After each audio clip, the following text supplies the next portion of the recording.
إن الحمد لله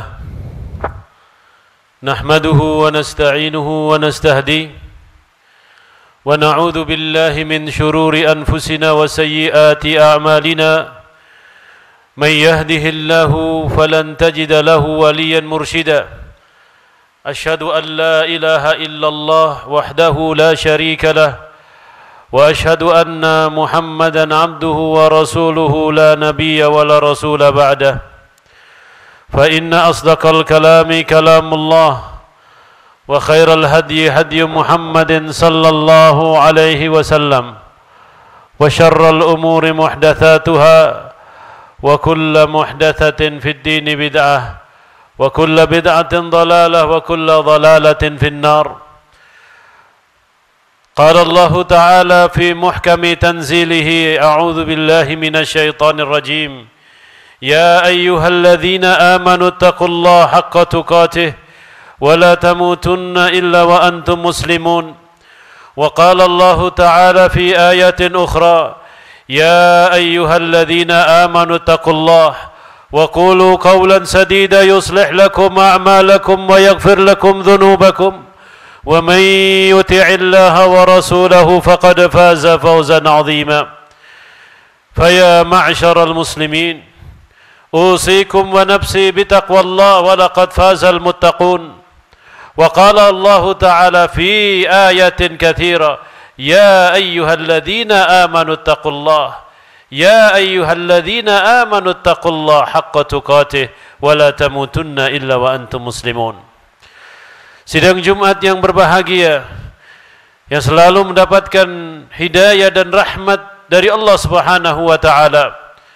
Di hari Jumat yang penuh dengan berkah ini, kita bersyukur kepada Allah Subhanahu wa taala karena limpahan nikmat dan karunia-Nya kita bisa berada di bulan Sya'ban, di salah satu pintu daripada bulan Ramadan, bulan yang penuh berkah dari Allah Subhanahu wa taala. Dan saya mengajak hadirin dan seluruh kaum muslimin untuk selalu berdoa kepada Allah Subhanahu wa taala, Allahumma ballighna Ramadan, ya Allah sampaikanlah kami ke dalam bulan Ramadan.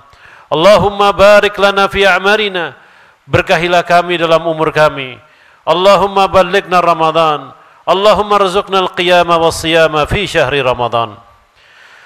Saudara-saudara kaum muslimin yang dirahmati Allah Subhanahu wa taala, setelah memuji Allah, kemudian bersalawat kepada junjungan kita Nabi yang mulia, Nabi besar Muhammad sallallahu alaihi wasallam, Nabi pendidik, Nabi yang sayang akan umatnya, harisun alaikum ma'anittum, sayang dan cinta kepada umatnya, agar semua umatnya ini bisa berjumpa dengan beliau Rasulullah sallallahu alaihi wasallam di Jannatil Firdaus, di surganya, di Jannatil A'la, di jannat yang paling tinggi derajatnya di sisi kita semua, yaitu Jannatul Firdaus.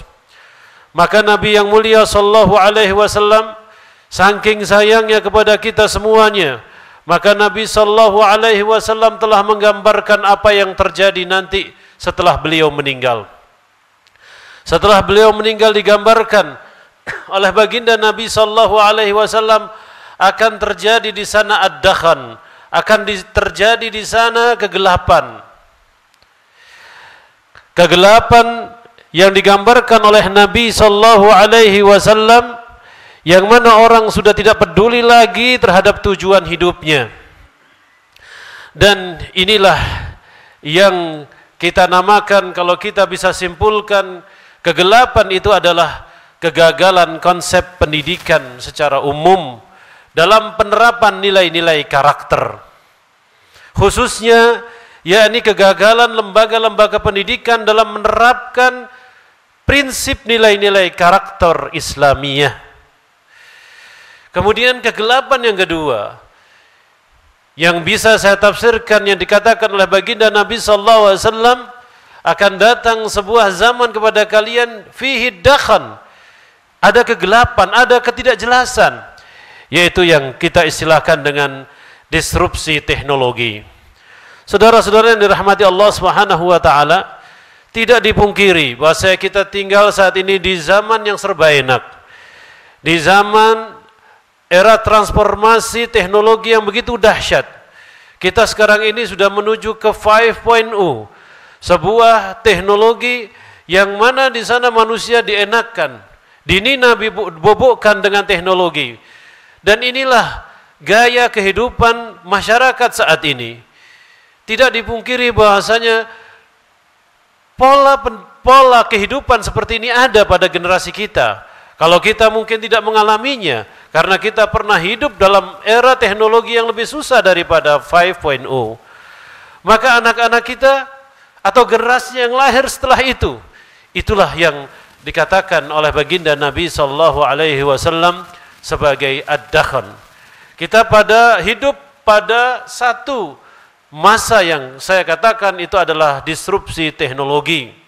Disrupsi teknologi yang seharusnya teknologi memudahkan kita, memanjakan kita, sehingga kita lebih taat kepada Allah Subhanahu wa taala, maka terjadi kebalikannya. Hal itu saudara-saudara yang dirahmati Allah Subhanahu wa taala diakibatkan apa? Diakibatkan oleh yang pertama, jauhnya orang daripada agama. Kemudian yang kedua adalah krisis akhlak. Kemudian yang ketiga ditambah lagi dengan pandemi. Ditambah lagi dengan pandemi COVID-19 yang saat ini terjadi. Sudah 1 tahun, bahkan akan menuju tahun yang berikutnya.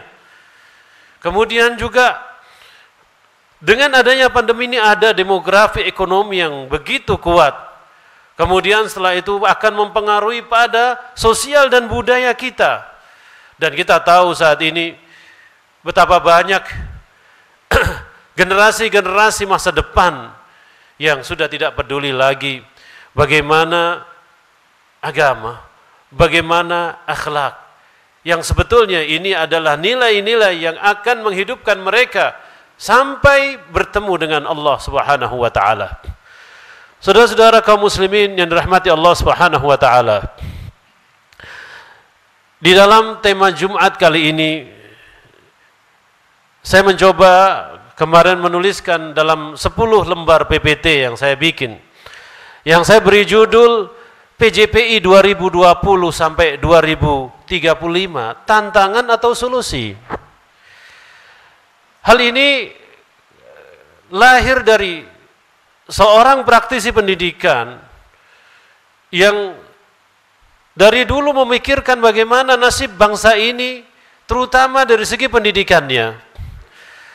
Karena yang merubah bangsa ini, selain faktor-faktor yang lainnya, adalah faktor yang terpenting yang akan merubah bangsa ini adalah pada faktor pendidikannya. Pada pendidikan yang ada pada negeri tersebut. Lebih khususnya lagi umat Islam adalah pendidikan Islam yang ada di Indonesia ini. Bagaimana kita menjalankan Islamic education yang ada di Indonesia ini sehingga bisa merubah akhlak dan moral bangsa ini. Ada beberapa elemen, ada beberapa sektor yang memiliki kontribusi kuat di dalam masalah pendidikan di Indonesia ini. Pertama adalah Komisi 10. Yang kedua adalah Ormas Islam. Yang ketiga adalah organisasi pendidikan. Yang keempat adalah pemikir, dan yang kelima adalah para praktisi. Melihat kabar selama bulan Maret ini yang diterbitkan oleh Republika, semua pakar, para pemikir, para praktisi berbicara tentang PJPI 2020-2035, tantangan atau solusi. Ada di antara mereka yang mengatakan bahwasanya ini sudah jauh daripada sistem pendidikan nasional kita. Nomor 20 tahun 2003 sudah melenceng begitu jauh keluar daripada relnya. Karena PJPI, peta perjalanan pendidikan Indonesia yang telah direncanakan, yang telah didraftkan, yang telah disosialisasikan ke masyarakat, tidak memperhatikan apa yang pernah dituliskan oleh sistem pendidikan nasional kita nomor 20 tahun 2003. Ada juga yang berpendapat kebalikannya. Mereka mengatakan bahwasanya PJPI adalah normatif. Kemudian ada lagi yang berpendapat dengan pendapat yang lainnya Mereka mengatakan bahwasanya PJPI 2020-2035 untuk menyosong Indonesia 2045 masih perlu banyak dilakukan revisi. Beberapa pakar yang berbicara di Republika, saya perhatikan dari tanggal 9 Maret, 6 Maret dan lain sebagainya. Ini kekhawatiran yang luar biasa bagi para praktisi pendidikan, bagi para pemikir pendidikan yang ada di Indonesia ini. Apakah Indonesia ini mampu mempertahankan agamanya, budaya religiusnya, atau tidak pada tahun 2045? Saudara-saudara yang dirahmati Allah Subhanahu wa taala. Dalam mensikapi kondisi seperti ini, saya teringat apa yang dikatakan oleh baginda Nabi sallallahu alaihi wasallam, bahwasanya ketika nanti akhir zaman, ketika taqarrubuz zaman akan terjadi dakhan. Ketika zaman sudah semakin cepat bergulir. Baru kemarin kita Ramadan, sekarang sudah Ramadan lagi. Nanti akan timbul ad-dakhan. Wa mad dakhan ya Rasulullah? Apa itu dakhan? Apa itu awan hitam? Awan hitam itu orang sudah tidak peduli lagi dengan kebenaran. Mereka mengatakan yang hak itu batil dan batil itu hak. Mereka tidak berani menyuarakan kebenaran. Para pejuang-pejuang kebenaran sudah tiada lagi. Yang ada adalah para hamba-hamba Allah yang tinggal hidup di dunia ini menjadi abdud dunia, hambanya dunia, bukan hamba Allah Subhanahu wa taala. Yang timbul adalah kerusakan. Maka betul apa yang dikatakan oleh baginda Nabi SAW, la taqumus sa'ah, tidak berdiri hari kiamat itu, tidak terjadi hari kiamat itu. Sampai apa kata Nabi SAW? Sampai tidak ada di bumi ini, di masyarakat kita ini, orang yang mengucapkan Allah, tidak ada. Baru di situ terjadi hari kiamat. La haula wala quwata illa billah. Saudara-saudara, saya mencoba memberikan solusi dalam slide presentasi saya. Apa solusinya? Kita menghadapi era masa depan, era pendidikan masa depan 2020-2035, dianggap program ini bisa menjawab apa yang dimaukan oleh bangsa ini. Maka saya katakan, kalau dipertahankan PJP ini, maka tidak akan lahir generasi yang berakhlak mulia. Itu kesimpulan saya. Meskipun di sana nanti akan timbul revisi-revisi dari orang-orang yang memiliki wewenang daripada ini, atau para pejabat yang memiliki kewenangan dalam merubah hal ini, itu urusan lain nanti. Tetapi ketika kita melihat, membaca peta ini yang berisikan 75 halaman, 75 halaman, begitu lamanya kita membaca dan menelaahnya, maka jangan harapkan bangsa ini akan seperti yang kita harapkan. Saya bukan dukun, saya bukan tukang ramal. Sekarang ini kita menerapkan sistem pendidikan nasional nomor 20 tahun 2003 saja kesulitan.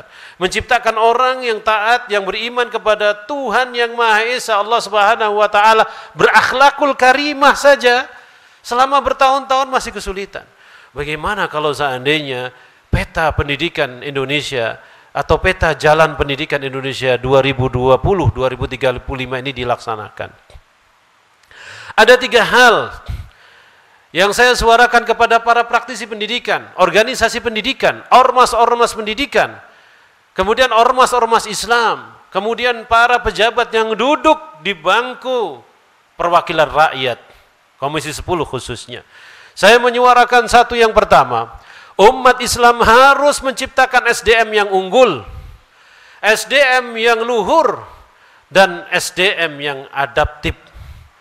SDM yang unggul, yakni unggul mereka di bidang ilmunya masing-masing. Harus bisa menguasai agama secara sempurna kalau dia adalah guru agama. Kalau dia adalah guru umum, harus bisa menguasai ilmu-ilmu itu secara utuh, secara menyeluruh.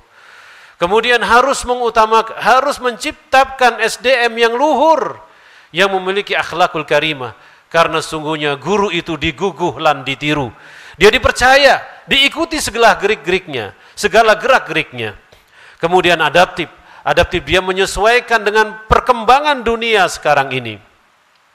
Kemudian yang berikutnya adalah adanya infrastruktur yang memadai, Sehingga kalau kita jalankan program PJPI 2020-2035, sementara di sana ada lembaga-lembaga pendidikan atau lembaga pendidikan Islam yang tertinggal, maka selamat tinggal, ketinggalan gerbong kereta. Kemudian yang ketiga, dan ini yang paling penting, saat ini lembaga-lembaga pendidikan, sekolah, kemudian pesantren, madrasah, SDIT, SMPIT, dan lain sebagainya, full day school, dan lain sebagainya, harus bisa melahirkan konsep pendidikan yang terpadu. Terpadu ini adalah mengawinkan beberapa sistem pendidikan, dan ini sudah ada pada dunia barat di tahun 1980-an. Mereka menamakan dengan konsep holistik. Maka pendidikan-pendidikan yang ada di negeri kita ini, khususnya pendidikan Islam, harus bisa mengambil satu, pendidikan yang bisa mengawinkan dengan konsep tazkiyatun nufus. Ini yang akan merubah akhlak. Tazkiyatun nufus artinya mensucikan jiwa. Di sana banyak contoh buku tazkiyatun nufus yang menjadikan orang itu ingat kepada Allah dan ingat kepada Rasul sallallahu alaihi wasallam. Ingat kepada hari kemudian. Salah satunya kitab Al-Kabair. Salah satunya adalah kitab Tazkiyatun Nufus Ibnu Taimiyah, Al-Kabair Imam Zahabi, dan lain sebagainya. Riyadhus Shalihin Imam An-Nawawi, dan lain sebagainya. Ini adalah kitab-kitab Tazkiyatun Nufus. Ini harus mendapatkan porsi dalam pendidikan kita, khususnya pendidikan Islam. Sehingga orang tidak lepas begitu saja mempelajari dunia, sehingga dunia yang akan menuntunnya.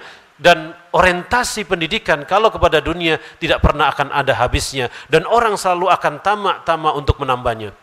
Kemudian yang berikutnya, dalam konsep pendidikan lembaga-lembaga kita harus ada psikologi pendidikan Islam atau ulumun nafs. Dan ini adalah sebuah tantangan. Saat ini saudara-saudara yang rahmati Allah Subhanahu wa taala, bukanlah kita mengatakan ustadz itu tidak bisa segalanya, kiai itu tidak bisa segalanya, tapi adanya pakar psikologi Islam yang mengerti ilmu kejiwaan. Dan profesi ini sangat dibutuhkan oleh generasi masa depan. Karena generasi masa depan ini sudah tidak dididik lagi dengan ibundanya, sudah tidak dididik lagi dengan ayahnya. Mereka dididik oleh globalisasi, sadar atau tidak sadar. Dan yang berikutnya adalah pendidikan yang mengawinkan dengan pendidikan karakter yang sempurna, atau kita namakan dengan Islamic holistic education. Saudara-saudara yang rahmati Allah Subhanahu wa taala, 3 tawaran solusi inilah kalau memang peta PJPI 2020-2023 yang sekarang ini sedang ramai dibicarakan, 3 konsep ini insya Allah akan bisa menuntaskan kegalauan, kegundahan, kekhawatiran para praktisi pendidikan, khususnya para praktisi pendidikan Islam. Aqulu qawli hadha wa astaghfirullah li wa lakum wa lisairil muslimin wastaghfiruhu innahu huwal ghafurur rahim.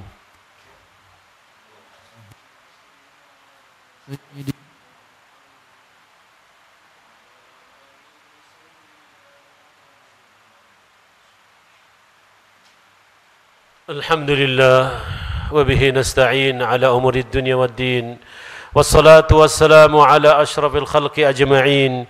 Sayyidina Muhammadin wa ala alihi wa ashabihi wa man tabi'ahum bi ihsanin ila yaumiddin. Ma'asyiral muslimin, marilah sama-sama kita mengheningkan suasana hati kita, mengkhusyukkannya, dan sama-sama kita ikhlaskan kepada Allah Subhanahu wa taala untuk keselamatan bangsa ini dan keselamatan generasi masa depan, generasi yang akan meneruskan perjuangan agama kita, yaitu agama Islam, sehingga akan ada terus taifah mansurah, taifatul ghuraba, kelompok yang sedikit yang selalu ditolong oleh Allah Subhanahu wa taala. Kelompok ini adalah kelompok yang istiqamah berada di atas jalan Allah dan jalan Rasul sallallahu alaihi wasallam. Marilah sama-sama kita berdoa pada Allah Subhanahu wa taala di hari Jumat yang penuh rahmat ini. Mudah-mudahan salah satu di antara kita doanya diijabah oleh Allah, dikabulkan oleh Allah Subhanahu wa taala.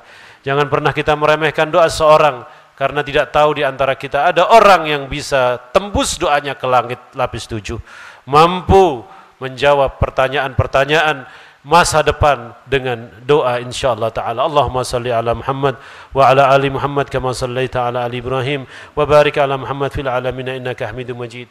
Allahumma ighfiril muslimina wal muslimat اللهم اغفر المسلمين والمسلمات الأحياء منهم والأموات. اللهم يا رب العالمين، اللهم أبرم لهذه الأمة، أمة إندونيسيا، أمر رشدك تعز فيه أهل طاعتك وتذل فيه أهل معصيتك يا أرحم الراحمين. اللهم إنا نسألك العزة، اللهم إنا نسألك العزة لأمتنا إندونيسيا وسائر بلاد المسلمين.